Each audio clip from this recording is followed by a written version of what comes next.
नमस्कार। किसी भी चुनाव का नतीजा सिर्फ हार या जीत नहीं होता।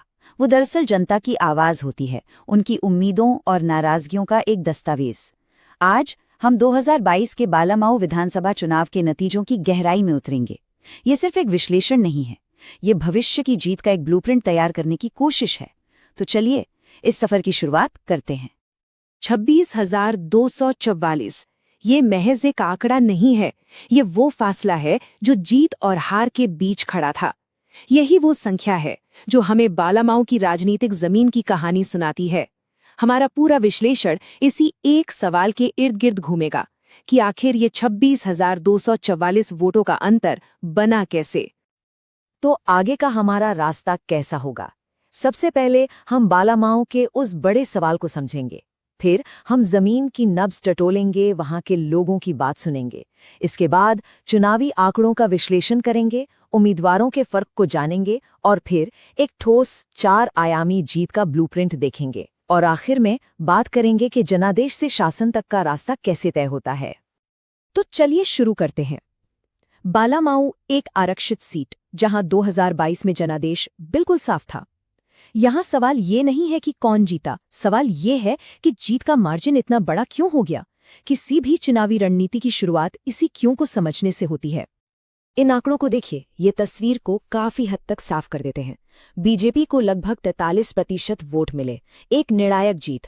समाजवादी पार्टी करीब 29% के साथ दूसरे स्थान पर रही। लेकिन असली कहानी इन दोनों के बीच नहीं, बल्कि तीसरे खिलाड़ी में छिपी है, बहुजन समाज पार्टी, जिसे 22% वोट मिले। इसका मतलब यह है कि मुकाबला सीधा नहीं था, बल्कि त्रिकोणीय था। और जब भी लड़ाई त्रिकोणीय होती है तो नतीजों पर इसका बहुत गहरा असर पड़ता है। देखिए, चुनाव सिर्फ वोट प्रतिशत का गणित नहीं होते। असली राजनीति तो जमीन पर होती है, लोगों के बीच। तो चलिए अब आंकड़ों से हटकर बालामाऊ की मिट्टी को, वहां के लोगों की धड़कनों को महसूस करते हैं। समझते हैं कि उनकी उम्मीदें क्या हैं और उनकी शिकायतें क्या हैं। तो बालामाऊ की तस्वीर कैसी है? यह हरदोई जिले की एक ग्रामीण सीट है जो अनुसूचित जाति के लिए आरक्षित है। यहाँ लगभग 3.5 लाख वोटर हैं और मतदान करीब 55% के आसपास स्थिर रहता है। सामाजिक समीकरण देखें तो आबादी में करीब 31% दलित और 14% मुस्लिम हैं। और यहाँ की पूरी अर्थव्यवस्था खेती पर निर्भर है, जिसमें गेहूं और गन्ना मुख्य फसलें हैं। और इन्हीं खेतों और गांवों से निकलती हैं लोगों की असली चिंताएं। ये कोई हवाई बातें नहीं है, ये रोजमर्रा की मुश्किलें हैं। युवाओं के पास रोजगार नहीं है, इसलिए वो शहर की तरफ पलायन कर रहे हैं। किसान अपनी फसल की कम कीमतों और बढ़ती लागत से परेशान हैं। बिजली और पानी की सप्लाई का कोई भरोसा नहीं, और स्वास्थ्य सेवाएं और सड़कें, उनकी हालत भी ठीक नहीं। ये सिर्फ चुनावी मुद्दे नहीं हैं, ये लोगों की जिंदगी की सच्चाई हैं। जमीन की हकीकत को समझने के बाद अब वापस आंकड़ों की दुनिया में लौटते हैं। 2022 के जनादेश को पूरी तरह समझने के लिए हमें थोड़ा पीछे जाना होगा, पिछले चुनावों के पैटर्न को खंगालना होगा। चलिए चुनावी आंकड़ों की एक फोरेंसिक जांच करते हैं। ये चार्ट पिछले 1 दशक की कहानी साफ साफ बयान कर रहा है। देखिए, बीजेपी का वोट शेयर लगातार बढ़ा है, एक स्पष्ट बढ़त। समाजवादी पार्टी 2012 में अपने शिखर पर थी, लेकिन उसके बाद वो उस स्तर को दोबारा हासिल नहीं कर पाई। और सबसे महत्वपूर्ण ट्रेंड, बसपा के वोट बैंक में लगातार होती गिरावट। ये गिरावट ही बालामाऊ की राजनीति में हो रहे एक बड़े बदलाव का सबसे बड़ा संकेत है। अब इस टेबल पर गौर कीजिए। 2022 और 2017 में बीजेपी ने बड़े अंतर से जीत हासिल की, लेकिन 2012 के नतीजे देखिए। समाजवादी पार्टी की जीत का अंतर था सिर्फ 173 वोट, सिर्फ 173। ये हमें बताता है कि बालामाऊ की जमीन कितनी अस्थिर है। यहाँ हवा का रुख बहुत तेजी से बदल सकता है और सही रणनीति से किसी भी चुनाव का पासा पलटा जा सकता है। और यही इस पूरे विश्लेषण का सबसे बड़ा निचोड़ है। बसपा के वोट जो घट रहे हैं, वो एक रणनीतिक अवसर पैदा कर रहे हैं। ये वोट कहीं गायब नहीं हुए हैं, वो बस एक नया राजनीतिक ठिकाना तलाश रहे हैं। जो भी पार्टी इस बदलते समीकरण को समझेगी और इन वोटरों का भरोसा जीतेगी, वही बालामाऊ का राजनीतिक भविष्य तय करेगी। देखिए, चुनाव सिर्फ पार्टियों और आंकड़ों के बारे में नहीं होते। चुनाव उन चेहरों के बारे में भी होते हैं जो जनता के बीच वोट मांगने जाते हैं। 2022 में बालामाऊ के वोटरों के सामने 2 बिल्कुल अलग तरह के विकल्प थे। एक तरफ था सालों का तजुर्बा, तो दूसरी तरफ था एक नया पढ़ा लिखा चेहरा। एक तरफ थे बीजेपी के रामपाल वर्मा, 5 बार के विधायक, एक अनुभवी राजनेता जिनके पीछे एक मजबूत संगठन था, और दूसरी तरफ थी समाजवादी पार्टी की रामबली वर्मा, पहली बार चुनाव लड़ रही थीं, उच्च शिक्षित थीं और उनकी छवि बिल्कुल बेदाग थी। ये एक क्लासिक मुकाबला था, एक स्थापित नेता और एक नए चेहरे के बीच। मतदाताओं ने अनुभव को चुना, लेकिन इस मुकाबले में भविष्य की रणनीति के कई राज छिपे हुए हैं।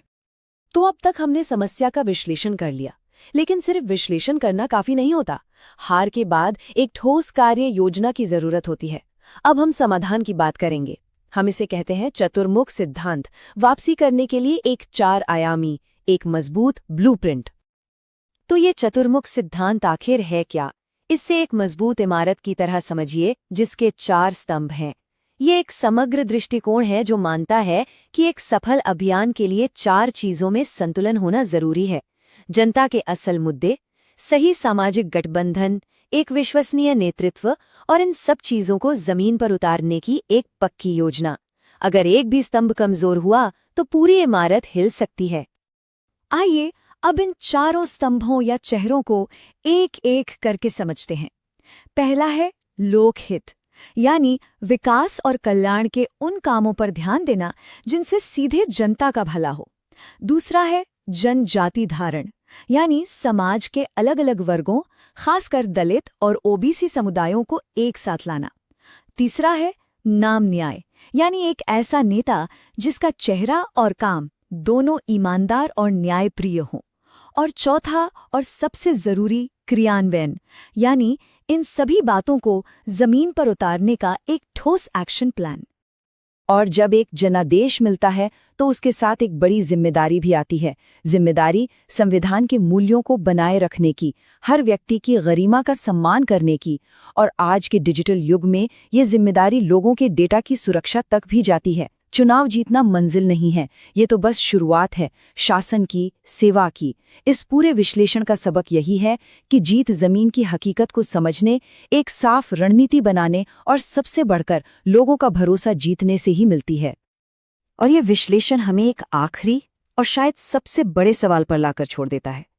आज के दौर में जब हम बड़े बड़े प्रोजेक्ट्स, एक्सप्रेसवे और स्मार्ट सिटीज की बात करते हैं, तो क्या हम ये भूल जाते हैं कि लोकतंत्र की जड़ें आज भी किसी दूर दराज के गांव की टूटी सड़क, किसान के सूखे खेत और एक घर में टिमटिमाते बल्ब में है?